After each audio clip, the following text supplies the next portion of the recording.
let's start just what drives you? What is it that when you wake up in the morning, do you see a problem and you want to solve it? I think the thing that drives me is that I want to be able to think about the future and feel good about that. That we're doing what we can to have the future be as good as possible, to be inspired by what is likely to happen, and to look forward to the next day. So that's what really drives me is trying to figure out how to make sure that things are great and going to be so, and that's the underlying principle behind Tesla and SpaceX. Is that I think it's pretty important that we accelerate the transition to sustainable generation and consumption of energy. It's inevitable, but it matters if it happens sooner or later. And then SpaceX is about helping make life multiplanetary, and doing what we can to continue the dream of Apollo, and ultimately make a contribution to life becoming multiplanetary. But the overall objective of Tesla is really what set of actions can we take to accelerate the advent of sustainable production and consumption of energy. I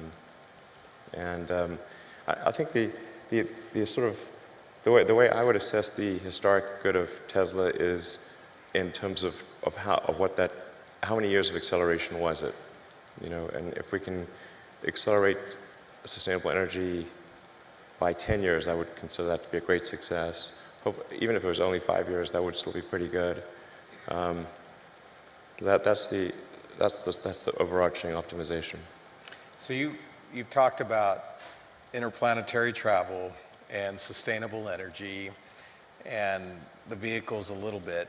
What would you want things to look like in 5 to 10 years associated with energy? Sure. And with autonomous vehicles, electric vehicles?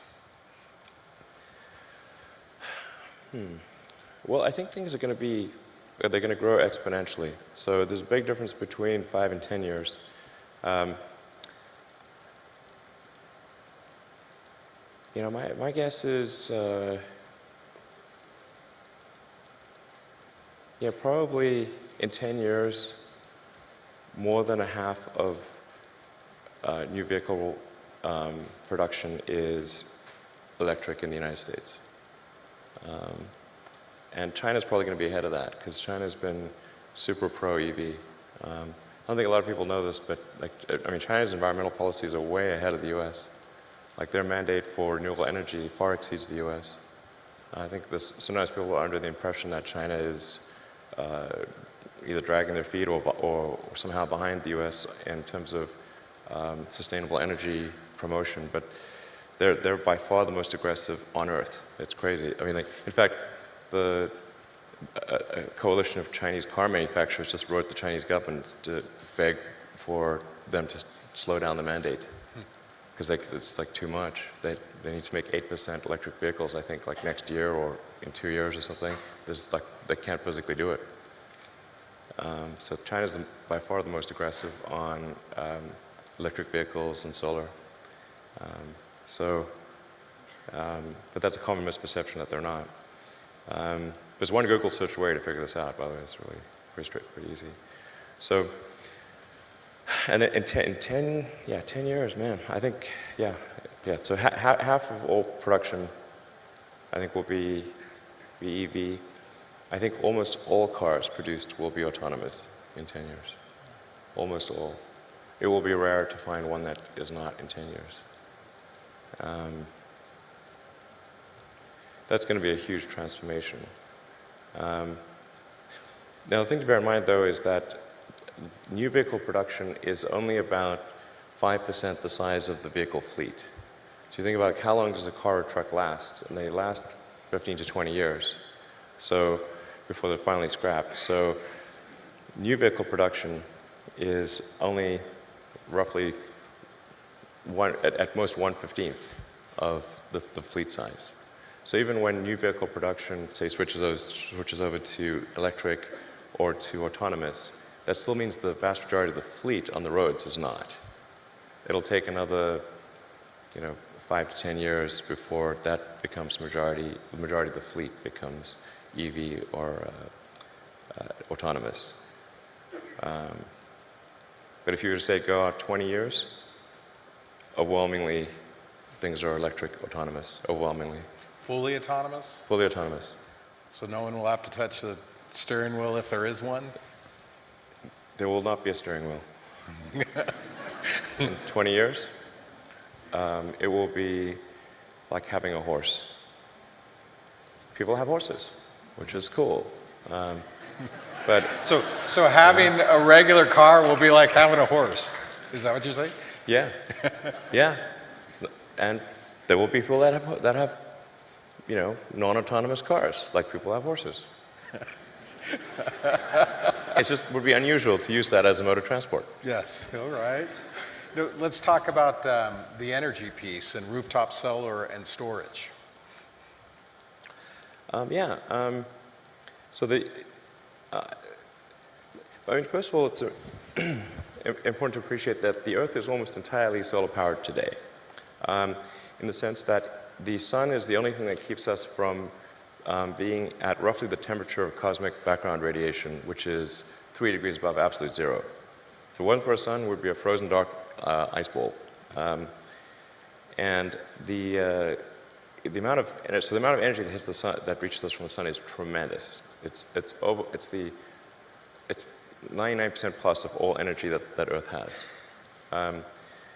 Then there's this energy we need to use to run civilization, which to us is big, but compared to the amount of energy that reaches us from the sun is tiny. So it's very easy, like it actually doesn't take much. If you wanted to power the entire United States with solar panels, it would take a fairly small corner of Nevada, Texas, Utah, anywhere. You only need about 100 miles by 100 miles of solar panels to power the entire United States. And then the batteries you need to store that energy to make sure you have 24/7 power is 1 mile by 1 mile. One square mile. That's it. Mm-hmm. I showed the graph of or image of this where this is what 100 miles by 100 miles looks like. It's like a little square on the U.S. map. And then there's a little pixel inside there, and that's the size of the battery pack that you need to support that. Real tiny. So, Will, you talked about 20 years from now, none of us, well, some people will still be using horses or it won't be zero. Yeah, but it's too rare. So what will the energy piece look like? I mean, will there be transmission lines? Will there be a need? Yeah, I think there's use of energy is roughly divided into 3 areas, and they're more or less equal at a high level. There's about a third of energy is used for transportation of various kinds. About a third is used for electricity. About a third is used for heating. So if you want to have, and then of the electricity production, call it something on the order of 10%, depending upon how you count it, is renewable. Maybe 15% today. So that means that there's a massive amount of solar that would need to be produced and connected in order to be fully sustainable. Because fully sustainable means you're tackling transport, non-renewable electricity generation, and heating.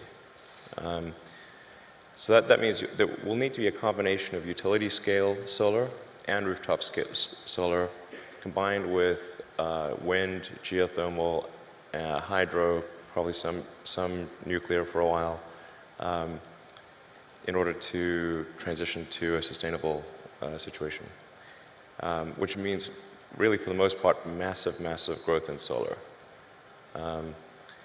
And it's going to be important to have rooftop solar in neighborhoods because otherwise there'll need to be massive new transmission lines built.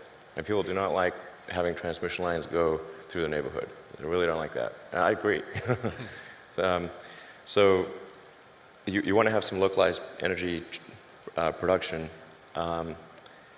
combined with utility. So you want rooftop solar, utility solar, and that's really going to be the solution from a physics standpoint. That I can't see any other way to really do it. People talk a lot about fusion and all that, but the sun is a giant fusion reactor in the sky, and it's really reliable. It comes up every day. So if it doesn't, we've got bigger problems. Somebody asked me to ask you this. We talked about workforce today, but they asked me, are robots going to take our jobs, everybody's jobs in the future? Or how much do you see artificial intelligence coming into the workplace? Well, first of all, I think on the artificial intelligence front, you know, I have exposure to the very most cutting edge AI. And I think people should be really concerned about it. I keep sounding the alarm bell, but you know, until people see like robots going down the street killing people, like they don't know how to react, you know, because it seems so ethereal. I think we should be really concerned about AI, and I think we should. AI is a rare case where I think we need to be proactive in regulation instead of reactive. Because I think by the time we are reactive in AI regulation, it's too late. Normally the way regulations are set up is that a whole bunch of bad things happen, there's a public outcry, and then after many years, a regulatory agency is set up to regulate that industry. And there's a bunch of opposition from companies who don't like being told what to do by regulators. Anyway, it takes forever. That in the past has been bad, but not something which represented a fundamental risk to the existence of civilization. AI is a fundamental risk to the existence of human civilization. In a way that car accidents, airplane crashes, faulty drugs, or bad food were not. They were not. They were harmful to a set of individuals within society, of course, but they were not harmful to society as a whole. AI is a fundamental existential risk for human civilization, and I don't think people fully appreciate that. You know, it's not fun being regulated. It's not, you know, it can be pretty irksome, but you know, in the car business, you know, we get regulated by Department of Transport, by EPA, and a bunch of others, and there's regulatory agencies in every country. You know, in space, we get regulated by FAA, but you know, if you ask the average person, hey, do you want to get rid of the FAA and just like take a chance on manufacturers not cutting corners on the aircraft because you know, profits were down that quarter? I was like, hell no. That sounds terrible. So you know, I think even people who are extremely like libertarian free market, they'd be like, yeah, we should probably have somebody keeping an eye on the aircraft companies, making sure they build a good aircraft and good cars and that kind of thing. So, you know, I think there's a role for regulators. That's very important. And I'm against overregulation for sure. But man, I think we better get on that with AI pronto. So there'll certainly be a lot of job disruption. Because what's going to happen is robots will be able to do everything better than us. I'm including, I mean, all of us, you know. Yeah, I'm not sure exactly what to do about this. It's like this is really like the scariest problem to me, I'll tell you. Yeah, so I really think we need government regulation here, just because this is, ensuring the public good is served. Because you've got companies that are racing, that they kind of have to race to build AI, or they're going to be made uncompetitive. Essentially, if your competitor is racing to build AI and you don't, they will crush you. So then you're like, we don't want to be crushed. So, I guess we need to build it too. That's where you need the regulators to come in and say, hey guys, you all need to really, just pause and make sure this is safe. And like when it's cool and and the regulators are convinced that it's safe to proceed, then you can go. But otherwise, slow down. But you kind of need the regulators to do that for all the teams in the game. Otherwise the shareholders will be saying like, hey, why aren't you developing AI faster? Because your competitor is. I'm like, okay, we've got to do that. Anyway, so it's like, there's like something like 12% of jobs are transport. Transport will be one of the first things to go fully autonomous. But when I say everything, like the robots will be able to do everything, bar nothing. Well, I wanted to give an opportunity for some of the governors to ask questions and perhaps some audience questions. I was told that you'd be willing to do absolutely. that. Great. So, governors, any questions for Elon? Governor Scott. Well, thank you very much. We in Vermont have partnered with Tesla in terms of a power pack in our homes, and it's for $15 a day. You can rent this for 15 years, and it'll carry power as a backup generation device for 12 hours, and it's been really, really interesting from my perspective. But I'm curious about vehicles and where we're going in the future, or how far in the future do the cars themselves become the charging device, like the roof and deck lids and hood, or do the batteries get so efficient that you don't need that, and then you just power up for a week or something like that? Where are we going in the future with battery storage? Yeah, I think the future is there's three legs to the stool.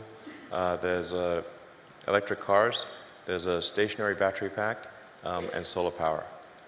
With those three things, you can have a completely sustainable energy future. That's all that's needed. On the solar front, like I said, it's going to be a combination of rooftop solar and utility scale solar. You'll need both because of the enormous demand for electricity. And then one of the things that's been missing, I think, up till now is having rooftop solar that looks good and isn't that's where we got the solar glass roof that we're developing, and we're doing it in different styles so that it matches the aesthetics of a particular house or regional style. I think that's actually pretty important. But conventional flat panel solars for flat roofs and for commercial will be the way to go. But yeah, and putting solar panels on the car itself, not that helpful, because the actual surface area of the car is not very much, and cars are very often indoors, and so it's the least efficient place to put solar is on the car. Just wondering about maybe a wrap of some sort. Does that make any sense in the future, like a wrap of solar around either a building made of a solar panel or a wrap of a vehicle actually being the solar panel, but being the components of the vehicle itself? I don't think so. I'll scrap that idea. No, it's just way better to put it on the roof, for sure. And I've really thought about this. I mean, and I pushed my team about, like, isn't there some way we could do it on the car? I mean, technically, if you have like some sort of transformer-like thing which will pop out of the trunk like a hardtop convertible and just like ratchet solar panels over the whole surface area of the car, extending like for the entire, say, square footage of a parking space. Provided you're in the sun, that would be enough to generate about 20 to 30 miles a day of electricity. But that is for sure the expensive, difficult way to do it. Governor Burgum. Still thought about maybe we should, but. Elon, thanks for being here. With your background in payment systems, you understand the important role of security in transactions. Yeah. Now that you've got... I think security is a huge concern, like cybersecurity. Yes, and in the vehicles you're building now are incredibly complex software systems. I mean, the car is really a rolling piece of software. It is. It's like a laptop on wheels. Yes. So share with us a little bit about your thoughts on cybersecurity and how we protect. You talked about protecting society when you've got a rolling fleet of. I think one of the biggest risks for autonomous vehicles is somebody achieving a fleet-wide hack. You know, in principle, if somebody was able to hack, say, all of the autonomous Teslas, they could say, I mean, just as a prank, they could say, like, send them all to Rhode Island from across the United States. And they'll be like, well, okay, that would be the end of Tesla. And there'll be a lot of angry people in Rhode Island, that's for sure. So we got to make super sure that a fleet-wide hack is basically impossible, and that if people are in the car, that they have override authority on whatever the car is doing. So if the car is doing something wacky, you can press a button that no amount of software can override. That will ensure that you gain control of the vehicle and cut the link to the servers. So that's pretty fundamental.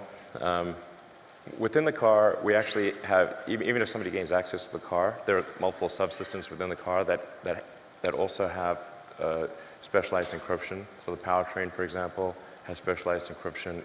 So even if somebody would gain access to the car, they cannot gain access to the powertrain or to the braking system. But it is my top concern from a security standpoint at Tesla is making sure that fleet-wide hack or any vehicle-specific hack can occur. They have the same problem with cell phones.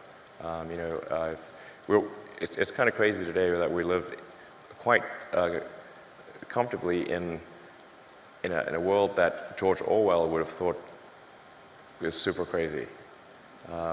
Like we all carry a phone with a microphone that can be turned on really at any time without our knowledge, with a GPS that knows our position, and a camera, and well, kind of all of our personal information. We do this willingly, and it's kind of wild to think that that's the case. So the phone, like Apple and Google kind of have the same challenge of making sure there cannot be a fleet-wide hack or a system-wide hack of phones, or a specific hack. So that's our top concern. Yeah, it's going to become a bigger and bigger concern. I think Tesla's, I don't want to tempt fate here, but Tesla's pretty good at software compared to the other car companies. So I think it's going to be a bit like an even bigger challenge for the other car companies to ensure security. Yeah. Thank you. Governor Dugard. Thank you, Governor. Mr. Musk, thank you for speaking to all the governors today. It's an honor to have you here. One question I had, we saw when gasoline prices went to $3.50 a gallon, there was a big jump in interest in hybrid vehicles, sure. and you saw those vehicles become very much in demand, and then as gasoline prices have fallen, you've seen a reversal of that. And I'm wondering to what extent you have a concern about the future of electric vehicles in the face of those very low prices. Can you speak to that? Well, the economics, they kind of set the slope of the curve. So there's no question in my mind whatsoever that all transport, with the ironic exception of rockets, will go fully electric. Everything. Planes, trains, automobiles. Well, a lot of trains are already electric. All ships. But it's a question of what that time frame is. And the economic incentive structure drives that time frame. That's really what it amounts to. And the big challenge is that there's an unpriced externality in the cost of fossil fuels. So the unpriced externality is the probability weighted harm of changing the chemical constituency of the atmosphere and oceans. Since it is not captured in the price of gasoline, it does not drive the right behavior. It would be like if tossing out garbage was just free, and there was no penalty. You just do as much as you want. Then, streets would be full of garbage.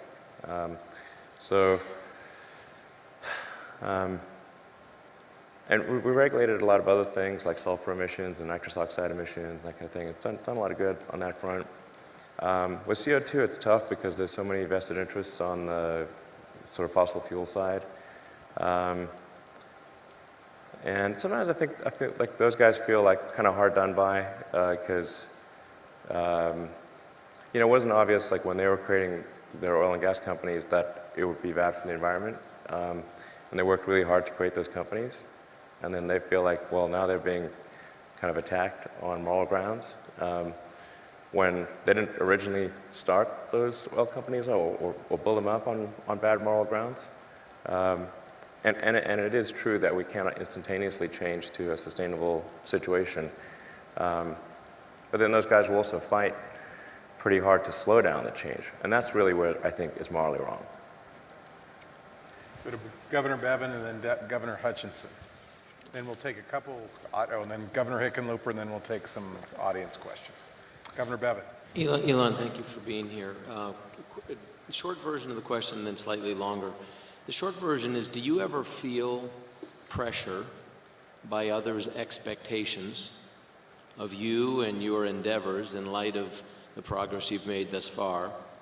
Is the short version. And more specifically, when you look just at Tesla alone, and you look at a company with a $54 billion valuation, Right. and seemingly by typical market metrics, no justifiable reason for that. What are you saying? I'm just saying, I'm Sir. curious. Sir. I'm just, in all seriousness, do you feel a concern ever that your intellect and your intellectual curiosity and your ingenuity cannot be matched by those that are trying to commercialize it? Does that ever affect how you think or decisions that you make? Well, it is actually, I find it quite tough when there are very high expectations. I try to actually tamp down those expectations as to be possible. In fact, I've gone on record several times as saying that the stock price is higher than we have any right to deserve. And that's for sure true based on where we are today and have been in the past. So the stock price obviously reflects a lot of optimism about where Tesla will be in the future. And now the thing that makes that quite a difficult emotional hardship for me is that those expectations sometimes get out of control. And I hate disappointing people. And so I'm trying real hard to meet those expectations, but that's pretty tall order.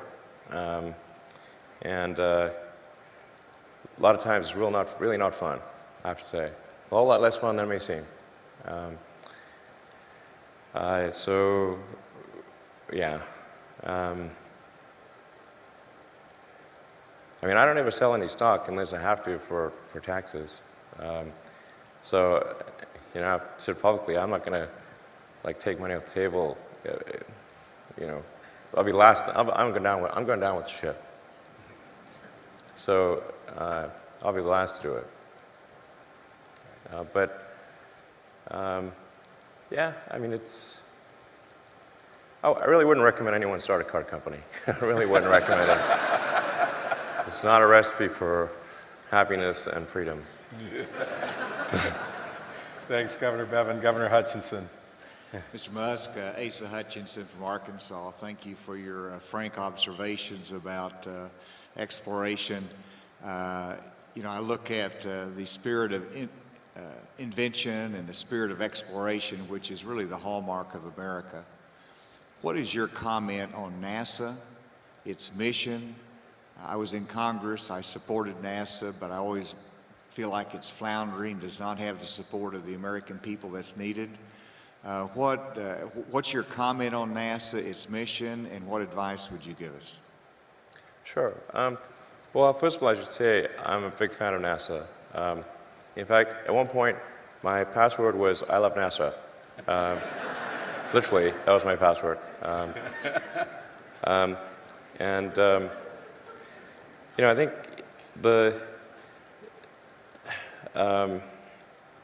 NASA does a lot of good things for which it doesn't get enough credit, and that the public, I guess, doesn't know that much about.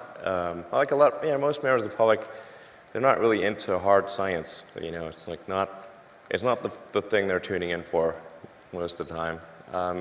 I love hard science, you know, but it's not that popular. So, but there's great things in terms of the telescopes like the Hubble and the James Webb and the rovers on Mars and the probes to the outer solar system. Those are all like really great things.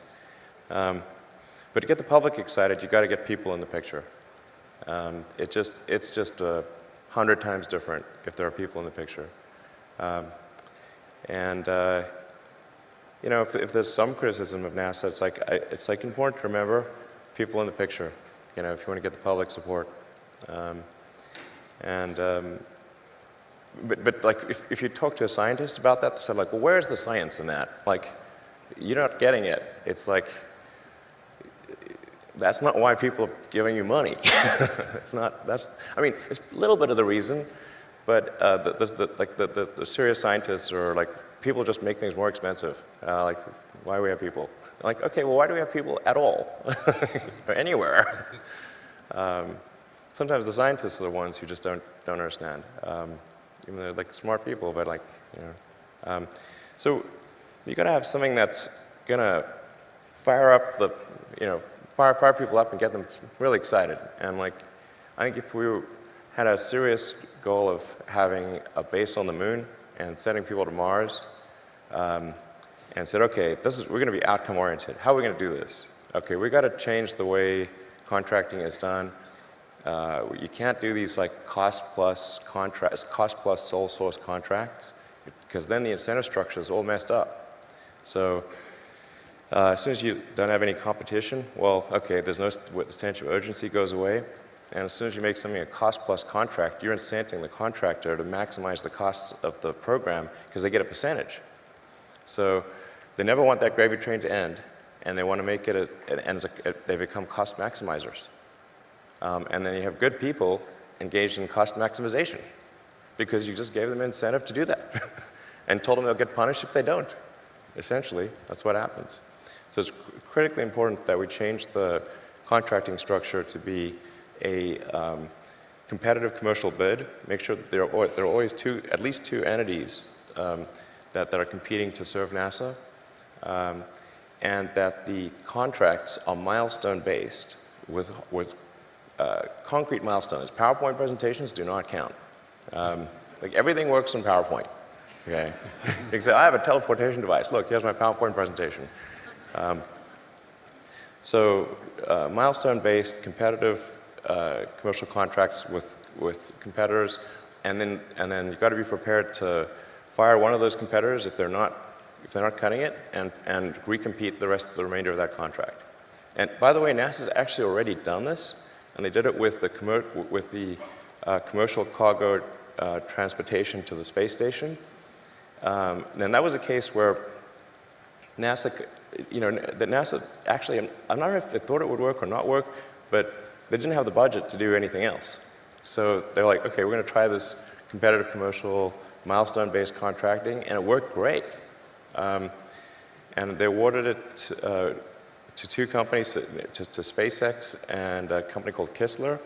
And SpaceX managed to meet the milestones. Kistler did not, so then NASA recompeted the remainder of the contract to Orbital Sciences, but then Orbital Sciences got across the finish line.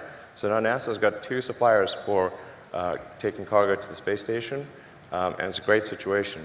Same thing for commercial crew to the space station. NASA competed that. In the commercial crew case, it's SpaceX and Boeing. And I think that's also a good situation. So now, like I can tell you, like the SpaceX team is like, we're going to do this before Boeing. That's for sure. And then like I read out the Boeing team, they're like, we're going to do this before SpaceX. That's good. It's a good forcing function to get things done. I can't tell you how important that contracting structure is. That is night and day. There's way too much in government which is where it's a sole source cost plus contract. That just, again, economics 101, whatever you incent, that will happen. And people shouldn't be surprised. It's like, oh, you just, you know, said, okay, if that company manages to find some excuse to double the cost of the contract, they're going to get double the profit because they're getting a percentage. So they can do exactly that. And also, they're not going to say no to requirements. So the government will come up with some set of requirements. 90% of them could make a lot of sense, and 10% of them are cockamamie that double the price of the project. For those 10% of cockamamie requirements in a cost-plus contract, the contractor will always say yes. There could be a future for you in government contracting at the state level. Yeah. Let's go to Governor Hickenlooper and then Governor Ducey.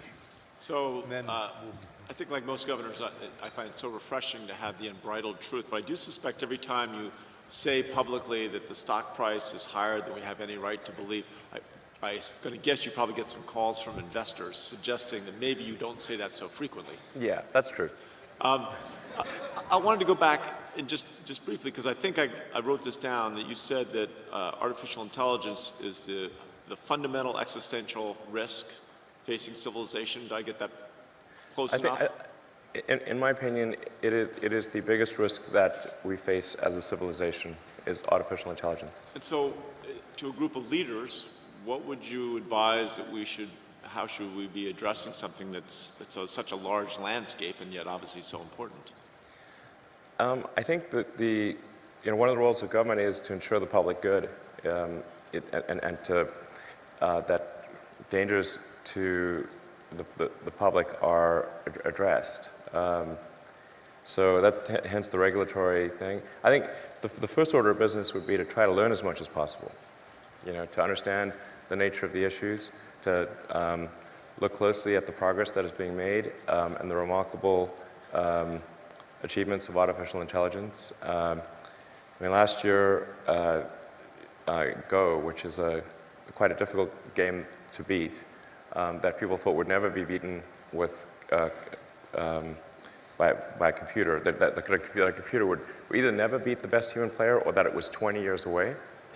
And last year, AlphaGo, which was done by DeepMind, which is a kind of a Google subsidiary, absolutely crushed the world's best player.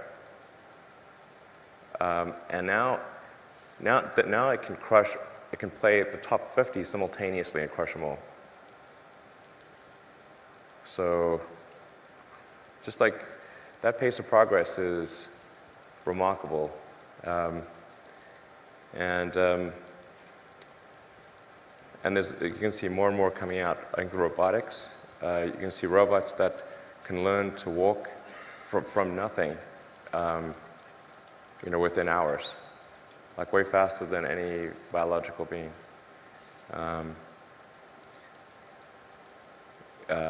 But the thing that's most dangerous is, and it's the hardest to kind of wrap, kind of get your arms around because it's not a physical thing, is kind of a deep intelligence in the network.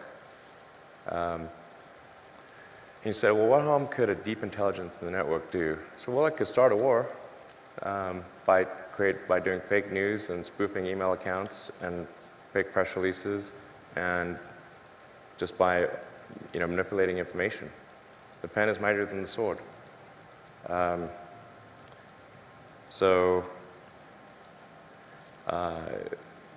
mean, as an example, I want to emphasize, I do not think this actually occurred.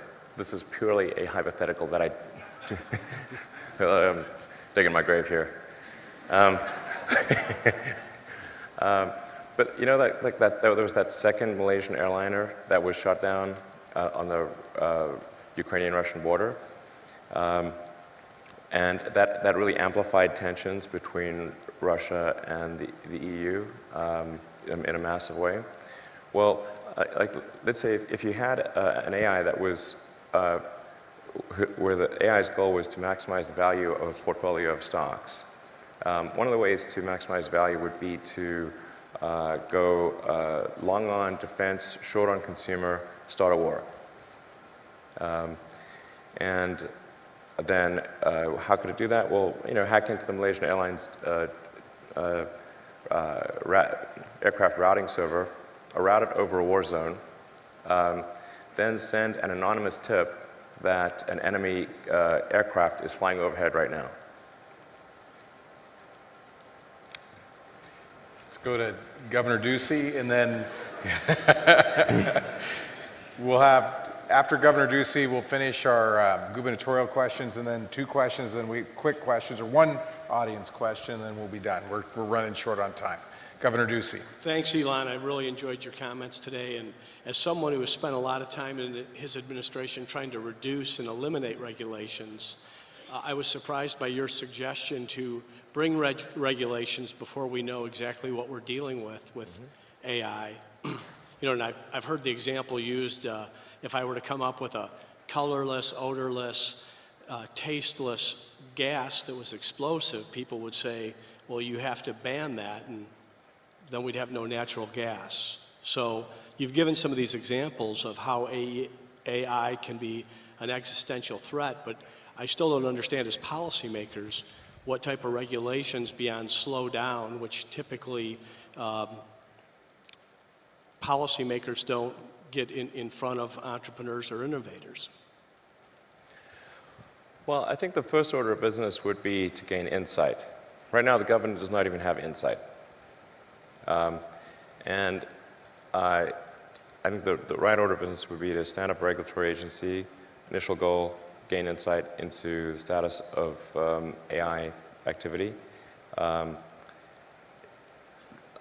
make sure the situation is understood.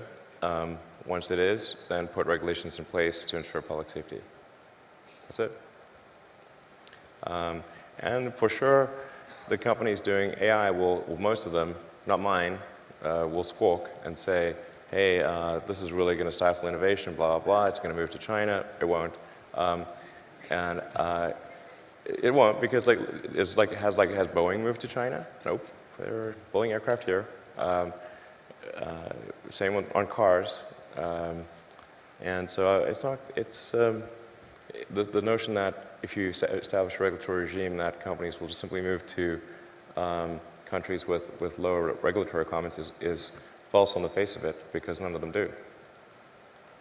Unless it's really overbearing, but that's not what I'm talking about here. I'm just talking about, making sure that there is awareness at the government level. I think once there is awareness, people will be extremely afraid, as they should be. All right, 1 audience question. We'll take the first hand that came up. Right here. Thanks, Elon. Ina Fried with Axios. Early on in this administration, you had argued pretty vociferously that it was best to engage and better to be in the room than not be in the room. Then when the president decided to pull out of Paris, you said that was kind of the last straw and you were going to drop off. Mm-hmm. What drove you to that? And if you were still speaking to him today, what would you say to the president? Well, I thought it was worth doing, trying hard to, to do what's worth. It was worth trying. I got a lot of flack from multiple fronts for even trying. When some guy ran at billboards and attacking me and full-page ads in the New York Times and whatnot, just for being on the panel, and in every meeting I was just trying to make the arguments in favor of sustainability, and sometimes other issues like we need to make sure that our immigration laws are not unkind or unreasonable, did my best, and I think in a few cases I did actually make some progress, which gave me some encouragement to continue. But then I just really think that the Paris Accord, man, if I stayed on the councils, then I'd be essentially saying that wasn't important, but it was super important, because I think a country needs to keep its word.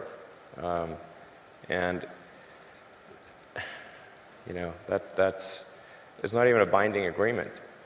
So we could always slow it down. The argument that there would be job losses, well, we could see if there are job losses before we exit the agreement. And maybe there won't be job losses, maybe there'll be job gains. But yeah, there's just no way I could stay on after that. So, did my best. All right, well, everybody, if you would please join me in thanking Elon for being here today. All right. Thank you. Thank you. All right.